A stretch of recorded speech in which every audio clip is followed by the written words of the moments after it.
Today, I'm going to give you a bit of a sense of just what we're doing. You probably know a little bit or maybe a lot about the contract that we're working on.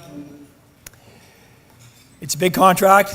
Some say it's the biggest procurement contract in our country's history. A lot of work has to happen, but a lot of work has happened.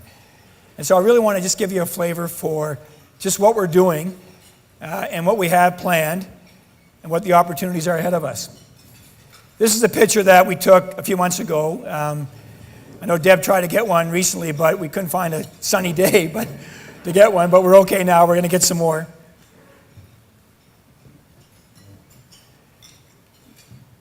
Now, you may remember this day, October 19th, 2011. I remember it well. I was on the other side of the table with my NSBI hat. I was on my way to China with the Premier, and this announcement happens, and the whole city goes crazy. Well, we've had a bit of a quiet period between then and now, but really, a lot has happened to get to this stage. And what we're building up to is the day we want to cut steel, which is next September.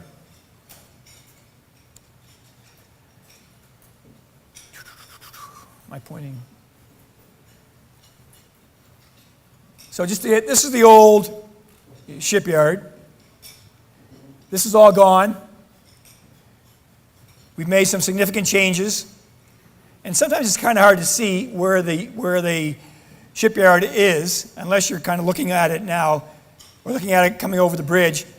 But, we have made a lot of changes. Here's a view now. Here's our Nova dock, which we actually have to replace. But this is the building now. Jeff wanted me to mention his new apartment over here. But we're busy preparing to build the next generation of ships. But we're also busy with other projects. We're finishing up the midshore on the 9th vessel for the Coast Guard. You see the Coast Guard ship here. The ships that were built in St. John in the 90s, we're doing the refits. We're on the 7th ship now, the St. John's. Soon we'll have the Ville de Quebec in. So these ships come in for midlife repairs. It takes us 12 to 13 months to do all the work on them. We've also got a pretty active business down in Shelburne. And we're working on some things like tidal opportunities. So again, there's lots happening at the shipyard today. So this is the first group of ships. It's called the Arctic Offshore Patrol Ship. They're ice capable, they're armed. The ship is about 6,000 tons. It'll do about 17 knots. It's about the size of a football field. It's 105 meters. So we're just finishing up this design contract now, which took about 30 months. So again, if you follow the tracking where we are, a lot of work has to go in. Final design review. Again, we're gearing up to cut steel next September. This is the second group of ships. Up to 15 vessels, beginning in 2020. This ship is about 7,500 tons, 155 meters long. It'll do about 28 knots or so. But again, this design has not even been picked yet, but those kind of dimensions will be rough ballparks. Again, some critical timelines here. To cut steel here, 2020, means we need to start here. So we need to start in 2015 the work on the ships we're going to cut steel 5 years from now. The way these ships are built, and I'm by no means an expert in how to build ships, but they're built in blocks. You take 20 blocks, you work them together, create a mega block. You have these mega blocks, these 3 mega blocks, 3 parts of a ship. There's 20 mega blocks, and each forms a third of a ship, and then you basically build them that way. Take them outside at the end, and you'll see in a second, I'll show you what it's going to look like. Again, the building here, you can see that some of the numbers, this will be a $300 million plus project just to build this building. We've got 2 facilities in Dartmouth. We built a parking garage. That's enough for now. It won't be enough for later.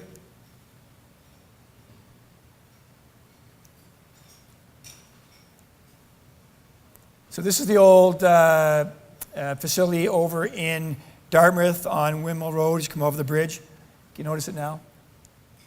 So all the steel will come in here,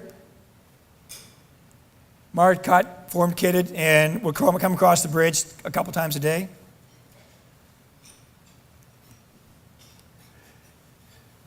So we had a signing ceremony recently. Minister Finley joined us. Mr. McKay joined us. Andrew Younger, Mayor Savage. But has anybody not been by to look at the building, at least on Barrington Street? So people have seen it. Generally, you know what it looks like. There's many different perspectives that you can get. But just to try and put this in context and try and give you some idea of how long this is and what it looks like. And this will be the biggest building of its type in North America, and possibly one of the biggest in the world for what we're doing. It's a massive undertaking. 47 meters high. The building itself will be 4 football fields long, both American and Canadian football. But if you can imagine for a second, if this building stood up on its end in downtown Halifax. I got a call one day from Colin McLean from the Waterfront Development, who went by and said, wow, he said, I'm trying to get an idea of just the scope of this building. And so he sent me this email. So our building, sideways, is 5 times the size of Purdy's Wharf. In fact, if you took this building and put it in Toronto beside the CN Tower, it is actually higher than the observation deck of the CN Tower.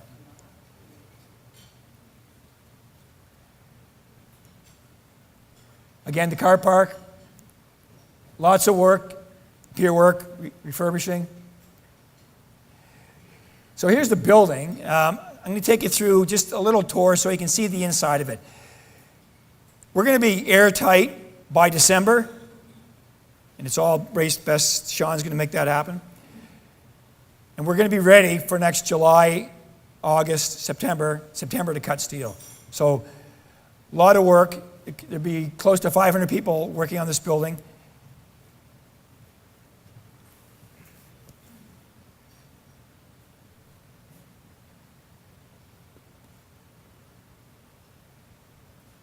So you can see this is the process. Steel comes in, starts here.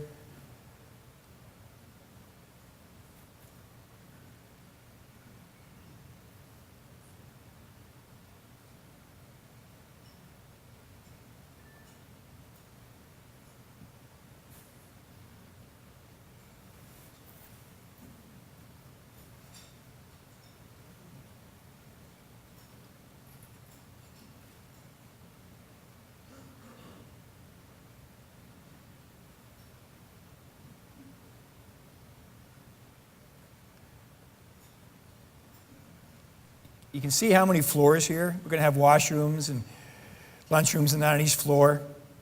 This is they call it the dance floor. You can store material underneath here as you work on the ship.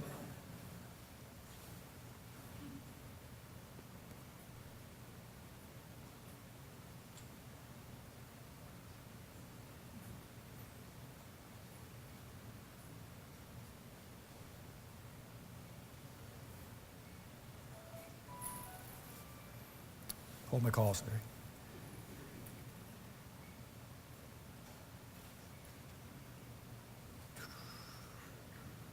So they come out these massive doors that only two countries in the world even sell.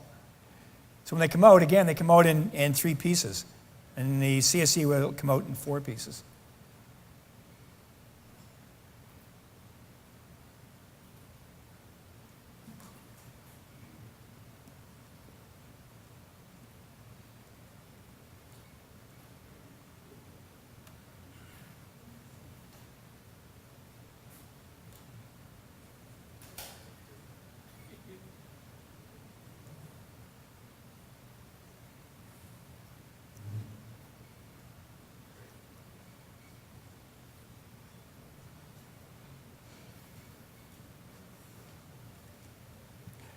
So again, this is the most modern process in the world today.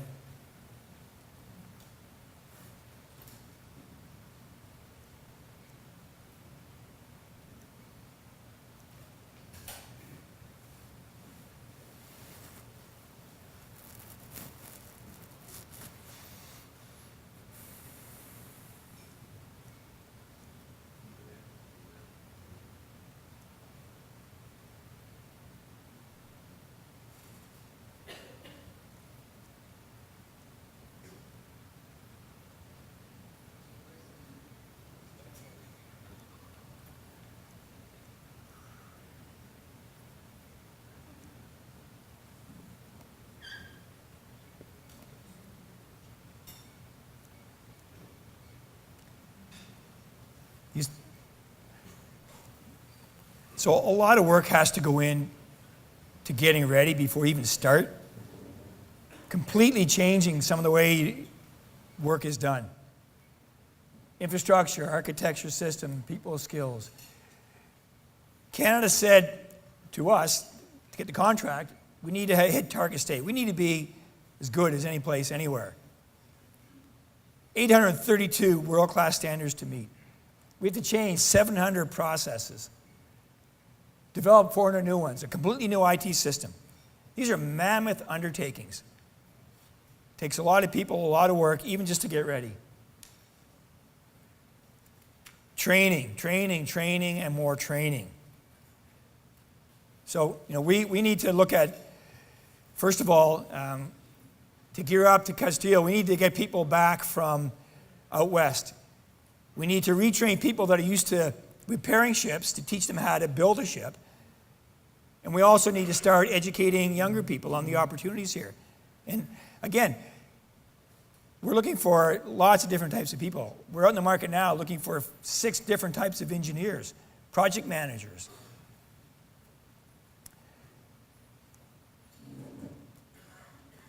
We spent committed to $424 million so far. So people say, oh, well, we can't wait till the project starts. Well, the project has been going on for quite a while. We've already created 3,000 full-time equivalents across Canada for the work we've done to date.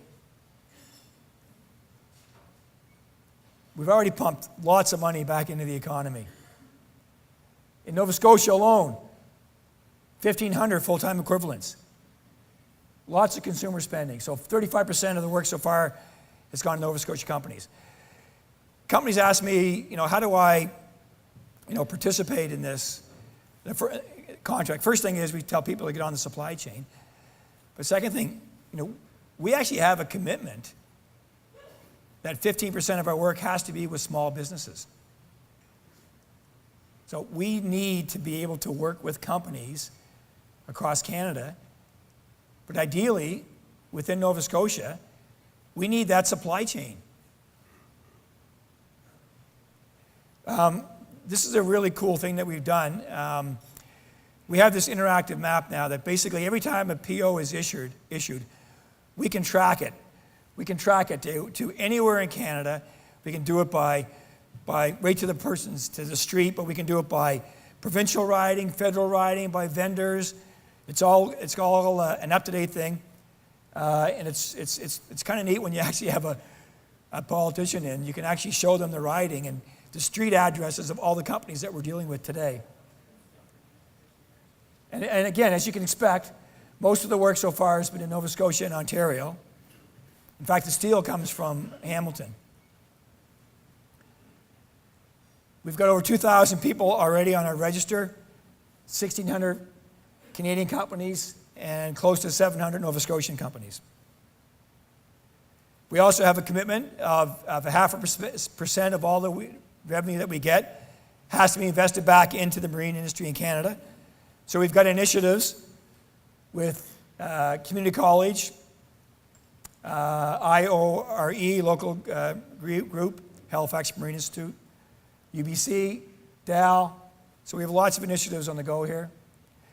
This is a really important slide, and it really points to the fact that, again, we need to focus on getting the right people at the right time. Right now, we're probably at a low. We've got 700 people working today, not counting working on the building, about 400 in the yard, 430. We're right down here. We need to cut steel here. But as the first set of ships starts, we need to start on the second set of ships. And when we finish here, if we don't start cutting steel here, we cannot afford to lose people back out west. The whole purpose of this contract is to build a sustaining industry in shipbuilding in Canada. We want this to be a 30-year project or 30-year plus.